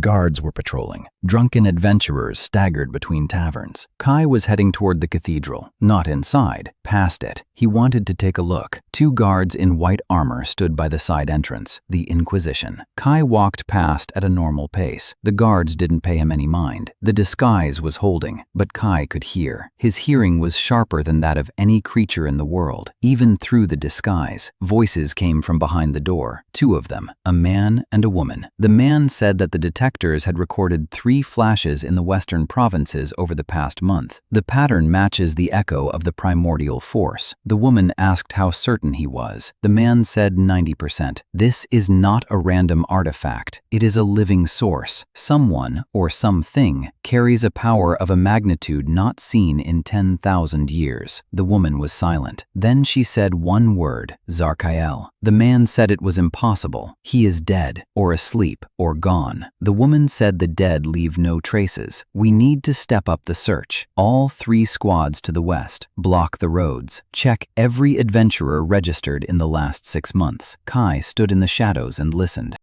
His name, his real name, uttered for the first time in 10,000 years by someone other than himself. Zarkael. It sounded like a death sentence. Kai left quietly, renters to the tavern, lay down on the bed, didn't sleep until morning. The tournament semifinals. Their opponents were formidable. The Silver Griffins team, rank B, 4 veterans, a swordsman with a 2-handed sword, a fire mage, an archer with an enchanted bow, and a monk specializing in hand-to-hand combat. The stands roared. 10,000 spectators. In the upper tier, an inquisitor in a white robe. 2 others stood beside him. Kai saw them. They were watching the arena, or watching him. The fight began. The swordsman charged at Seraph, heavy, powerful. The two-handed sword hummed with every swing. Seraph took the first blow on her shield. Her feet slipped half a step back on the sand. Strong, stronger than anything she'd faced in the tournament. The fire mage unleashed 3 fireballs at once. Aelin raised a barrier. The moon-silver staff flashed blue. The fireballs shattered against the shield. The archer fired from the flank. The arrows were fast, accurate, enchanted. Leary dodged but couldn't get close. The monk was heading straight for Kai. Fast, very fast. Hand-to-hand monks aren't just fighters. They use internal mana to accelerate their bodies. This one was good. Rank B. His fist could punch through stone. Kai stood his ground. The monk struck. Kai shifted 3 centimeters to the left. The fist whizzed past his ear. He felt the wind. The monk struck again. Kai shifted to the right, missed again. The monk frowned and began a flurry. 10 strikes in 2 seconds. Kai dodged every one. He didn't block. He didn't parry. He just moved. By millimeters. From the sidelines, it looked as if the monk was punching air while Kai stood still. The stands fell silent. The Inquisitor in the upper tier leaned forward. Kai realized he was overdoing it. A typical F-rank tactician doesn't dodge a B-rank monk. Not like that. Not with that precision. He had to let the blow land. Kai let the next fist graze his shoulder. It hurt. It really hurt. The disguise didn't protect against physical damage. He was sent flying 2 meters and fell onto the sand. The stands gasped. Leary shouted his name. Seraph turned around. For a second, that second was enough. The two-handed swordsman seized the moment and struck her shield with full force. Seraph was sent flying backward. She fell to one knee. The swordsman swung to deliver the finishing blow. Kai rose from the sand. His shoulder was burning. He shouted to Seraph that the swordsman's right armpit was exposed when he raised his two-handed sword. Seraph heard him. The swordsman struck. Seraph dove under the swing and thrust her sword into the gap just hurriedly under his right arm. Not deep. Tournament rules forbid fatal blows. But it was enough. The swordsman dropped his weapon. His right arm hung limply. The first to be taken out of the fight. Aelin went on the offensive. The staff flashed. A barrage of ice needles. The fire mage raised a shield. The needles melted. But Aelin wasn't aiming at the mage. The needles melted and turned into water. The water flooded the sand beneath the archer's feet. Aelin struck the water with lightning. Not a strong one, first level, but water is a conductor. The archer was shaken. She dropped her bow. Leary appeared out of nowhere. A knife at the archer's throat. The archer raised her hands. Second, only the mage and the monk remained. The fire mage saw that he was almost alone. He began to cast a major spell. Kai recognized the structure. Firestorm, a rank B spell. Powerful. Area of effect. It would cover half the arena. Aelin wouldn't be able to withstand it with her barrier. Kai shouted at Aelin not to cast the barrier. Instead, she struck the base of the spell with a small water ball. Aelin didn't understand why, but she trusted him. The water ball struck the mage's hands at the moment of casting. The fire pillar destabilized. It didn't explode. It dissipated. The fire rose in a column of smoke, harmless. The mage stood with his mouth agape. He didn't understand what had happened. Kai knew. The pillar of fire is built on the principle of an ascending spiral of mana. If you disrupt the spiral at its base with water that extinguishes the initial coil, the spell doesn't explode but dissipates. The mages of the Second Age knew this. Then they forgot. Seraph didn't wait. A flat-handed strike. The mage was on the ground. The third. The monk was left alone. He looked at Kai for a long time, intently. Then he raised his hands and said he surrendered. He had seen Kai dodge. He knew that blow to the shoulder had been a deliberate miss. The monk wasn't a fool. He had seen the master when he met him. He just hadn't understood what level of master he was. The arena erupted in a roar. The final. Kai's team in the final. Leary was jumping and screaming. Aelin smiled. Seraph stood with a sword in her hand and, for the first time ever, looked satisfied. Not happy. Satisfied. For Seraph, that was a lot. Kai held his shoulder and smiled. It hurt. It hurt in a good way. Real living pain. In the stands, the Inquisitor stood up and left. The other two remained. That evening, Kai prepared a festive dinner. Chicken, rice, a sauce made from the spices he'd bought at the market. Leary ate and moaned with pleasure. Seraph ate 2 servings, for the first time. Aylin ate while simultaneously redrawing the diagram of the water blast into the base of the pillar of fire. She said it was genius, that it wasn't in any textbook, that she would write an article about it. Kai said not to. Aylin asked why. Kai said he didn't want the attention. Aylin looked at him, fell silent, put the diagram away.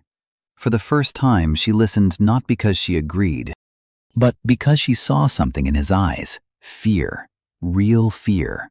A creature capable of splitting a planet was afraid of being noticed. Kai lost the tournament final on purpose. Their opponents were the Golden Dawn team, rank A, 4 elite fighters. The captain was a veteran with 20 years of experience. Kai assessed the situation and made a decision. Victory in the final means glory. Glory means attention. Attention means the Inquisition. Losing in the second round after a worthy fight. Second place. Honorable, not suspicious. He gave the team instructions, real ones, combat ready. They won the first round. Fair and square. Seraph was magnificent again. Aylin kept 3 opponents at bay with a single staff. Leary took out the archer in 10 seconds. In the second round, Kai gave the wrong order, just one, a small one. He told Seraph to go left when she needed to go right. The captain of the Golden Dawn took advantage of the opening. One strike, Seraph on the ground, uninjured, stunned. Without Seraph, the fight was lost in a minute. The stands sighed. Second place, silver medals, 200 gold in prize money, a huge amount of money. Leary counted it 3 times. Seraph was silent.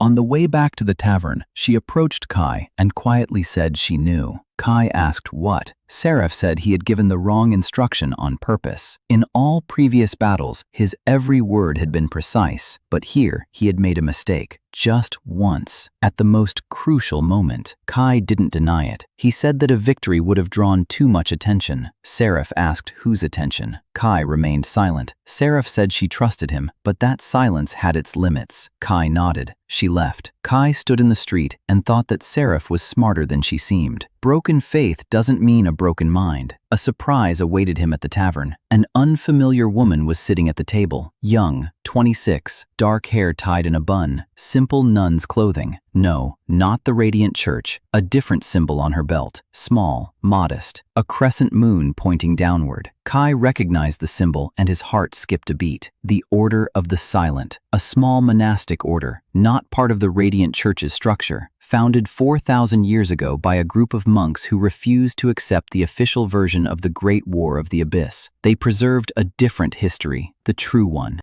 The woman raised her head and looked at Kai. Dark eyes, calm, deep. She smiled, gently, like someone who knows a joke only they understand. She introduced herself. Hana Ryo, a wandering priestess, looking for traveling companions. Aylin asked where she was wandering. Hana said wherever her feet took her. Leary asked what she could do. Hana said she could heal, a little, and make tea. Leary snorted and said they already had a cook. Hana looked at Kay and said, yes, she sees. Something in her tone made Kay wary. She knows. Not everything, but something. The Order of the Silent kept the true chronicles. They knew that the demon lord was not evil. They knew that the gods had attacked first, and they knew his aura. They passed down the description from generation to generation. 4,000 years. Hana Ryo sat at the table, drinking tea and smiling, while her eyes spoke of things that frightened Kay more than 3 squads of the Inquisition. In the evening, Kai went out onto the street with Hana. They walked in silence. Then Kai asked directly, she knows. Hana didn't deny it. She said she suspected it. Her order had described the aura of he who is silent. Even through the best disguise, an echo remains, like the smell of smoke after a fire. She had sensed him at the tournament. She had come to check. Kai asked what she intended to do. Hana stopped. She looked up at the sky, then at him. She said that her order had waited 4,000 years for this moment, not to worship, not to exploit, to ask for forgiveness, for what the world had done to him, for the lies, for the war, for 10,000 years of loneliness. Kai stood on the night street of Valerian and looked at this woman, 26 years old. A nun of a tiny order. She was apologizing to him on behalf of the world. No one had ever done that. In 12,000 years, No one. Kai opened his mouth, closed it, opened it again, said her tea was probably good. Hannah smiled and said she'd show him tomorrow. She joined the team the next day. Leary grumbled that there were already too many of them. Aelin welcomed the new subject of observation. Seraph nodded. She sensed something in Hannah, a paladin's intuition, the presence of something quiet and strong, not threatening, warm. Hannah brewed tea from herbs she carried in a belt pouch. The tea smelled of mountains and rain and something else, something ancient. Leary drank a cup and said it was fine. The priestess could stay. The Inquisition found them a week after the tournament. Not Kaya, the team. A formal pretext. Seraph Caladan, a former paladin, condemned by the church, released without authorization. 3 inquisitors arrived at the tavern in the morning. White armor, golden symbols, cold faces. The senior one introduced himself. Second-rank Inquisitor Marcel Kane. He presented a warrant for Seraph's arrest and the detention of everyone who had aided in her release. Seraph rose from the table. Her face was stony, her hands at her sides. She was ready to surrender. Habit. 3 years ago, she had accepted her sentence because she saw no point in resisting. Now, it was different. Now, she had a team. But habit is strong. Kai placed his hand on her shoulder, gently. He told her to sit down. Seraph looked at him. He was smiling, calmly, like a man with a plan. Kai turned to the Inquisitor and said he was inviting him to breakfast. Marcel blinked. Kai said that conversations on an empty stomach always go worse. He had fresh bread and a pie he'd baked that morning, with apples and cinnamon. Marcel started to say that this was irrelevant. Kai set a plate in front of him, the pie, a golden crust, the scent of cinnamon and baked apples, warm, fresh. Marcel fell silent. He looked at the pie. Kai hadn't used magic. He used something more powerful. 12,000 years of understanding people. A second-rank Inquisitor, about 45 years old, a scar on his left arm, a military bearing. But the wrinkles around his eyes weren't from battles, but from insomnia. A wedding ring on his finger, worn, wife long gone, maybe a widower, tired eyes, not angry. Tired. A man who does his job because he has to, not because he wants to. And the smell of cinnamon and apples, a universal combination. Childhood, home, mother, grandmother, a warm kitchen, safety. Kai knew what he was doing. He wasn't manipulating him. He simply gave the weary man what he had forgotten he wanted, warmth. Marcel sat down. He picked up a fork, took a bite, chewed slowly. Then he stopped. His eyes grew wet. He turned away, coughed, wiped his face with his hand. The other 2 Inquisitors exchanged glances. Marcel put down his fork. He was silent for a moment. Then he said that the pie reminded him of his mother. She used to bake one just like it, every Sunday. She died 7 years ago. He hadn't tasted that flavor in 7 years. Kai poured him some tea, the kind Hannah had brewed. Herbal, mountain tea. Marcel drank it. He paused again. Then he looked at Kai and asked who he was. Kai said he was a cook. Marcel said that cooks don't free prisoners from rank A stasis seals. Kai said that was a design flaw in the seal. Marcel looked at Seraph, at her face, at her eyes. She wasn't a criminal. She was a soldier betrayed by her own. He'd seen people like that. He'd been one himself once. Marcel stood up. He said he hadn't found anything suspicious here. He said the warrant had been issued by mistake. He said he'd write in the report that Seraph Caladan had died in the dungeon 3 years ago. No body found. Case closed. The other 2 Inquisitors opened their mouths. Marcel looked at them so that they shut their mouths again. He turned toward the door. He stopped. Without turning around, he said that the pie was the best he'd ever eaten in his life, and he left. Silence. Leary was the first to speak. She said that Kai had just neutralized the Inquisition with a pie. Kai said that a good pie solves most problems. Seraph sat motionless. Then she lowered her head. Her shoulders trembled. Once. She wasn't crying, but she was close. Hannah poured her some tea. Aelin closed her notebook and, for the first time ever, didn't write anything down. Some things defy analysis. That evening, Kai stood on the tavern roof and looked at the cathedral, white stone in the moonlight. Marcel had given them time, but not for long. Reports are being checked. Mistakes are being found. In a month or 2, they'll send someone higher up. Someone you can't placate with a pie. And the cult, the call he heard. They're coming. Slowly, but they're coming. 2 millstones, the church from above, the cult from below, and he in the middle, with 5 girls who had become his family, with a secret that could destroy everything. Kai looked at his hands, hands that baked a pie, hands that mended a staff, hands that could split the world in 2. He clenched them into fists. Not now. Not yet. One more day, one more dinner, one more morning when Leary steals bread from Seraph's plate. Just a little longer. Everything changed in a single evening. They were returning from a mission, rank B, clearing the ruins north of Valerian. The mission had been tough. Magical constructs, old, powerful. Seraph had been wounded in the side, a shallow but painful wound. Hannah had healed it. Aylin had drained half her mana. Leary had dislocated her wrist. Kai walked beside Seraph and carried her shield.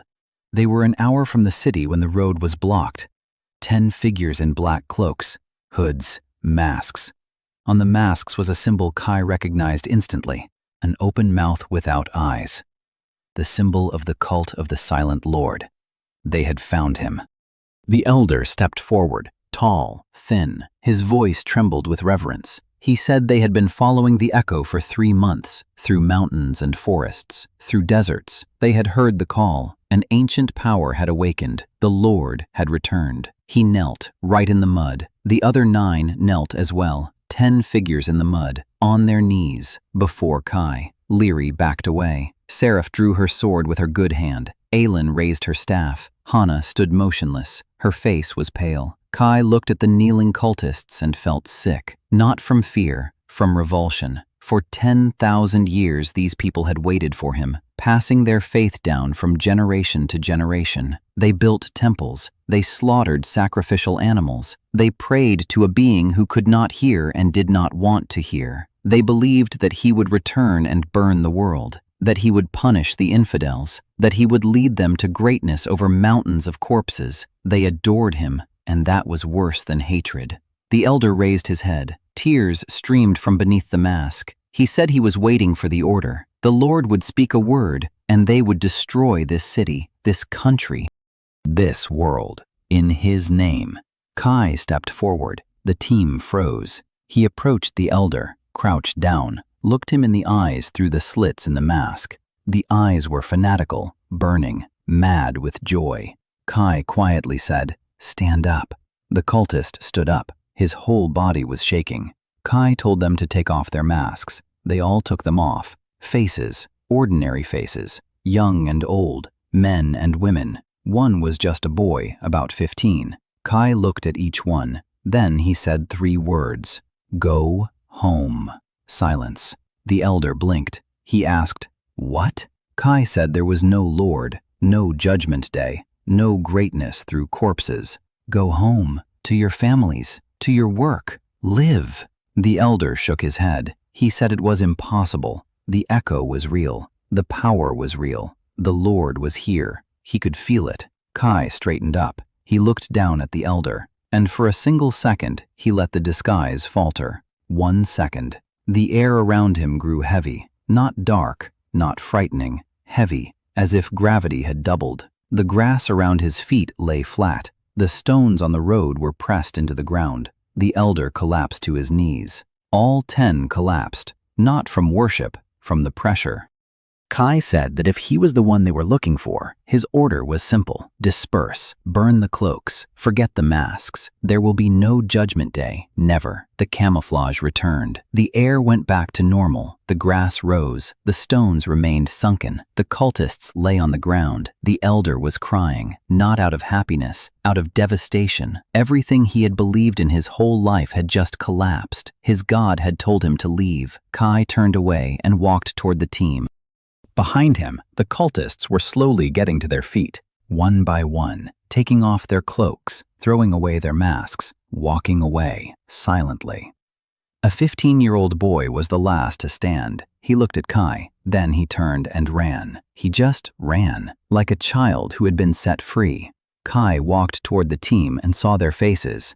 Leary stood with her mouth open. Seraph held her sword, but her hand had dropped. Aylin, a notebook in her hands, the pen motionless. Her eyes were huge. Hannah stood with her hands clasped, a quiet smile on her face. She knew. She had always known. Kai stopped in front of them. A blizzard that shouldn't have been happening in the middle of summer swirled the petals. White flowers had sprouted from the stones of the road where he had been standing a second ago. A leak, a big one, the biggest one. He looked at Aylin. She was trembling, not from fear, from realization. 142 years of searching for answers, 3 volumes of notebooks, thousands of observations. It all came together. It all finally came together. Seraph sheathed her sword, slowly.